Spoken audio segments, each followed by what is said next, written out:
такой тренажер, который учит по-настоящему ездить.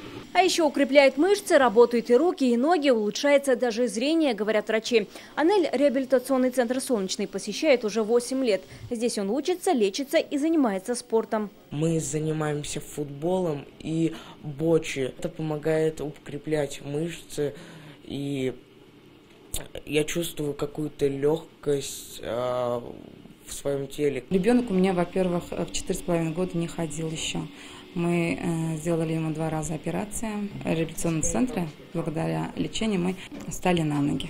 Теперь, благодаря специальной программе «Фит-5», можно будет достичь максимального уровня своих возможностей. По ней готовятся спортсмены специальной олимпиады, которая пройдет в Казани в следующем году. Это физические упражнения 5 раз в неделю, 5 фруктов и овощей в рационе ежедневно и 5 бутылок воды в день. Цель нашей работы – это поддержание здоровья физического и умственного наших детей. Это будет, конечно, способствовать для общего развития детей, для поддержания их хорошей физической формы.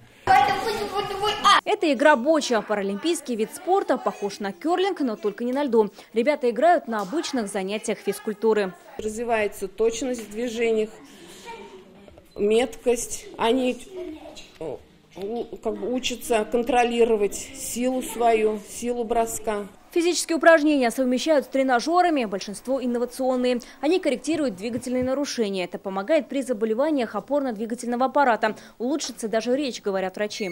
Улучшается мышечный каркас, тренируются мышцы, растяжка мышц, сила мышц, улучшается осанка.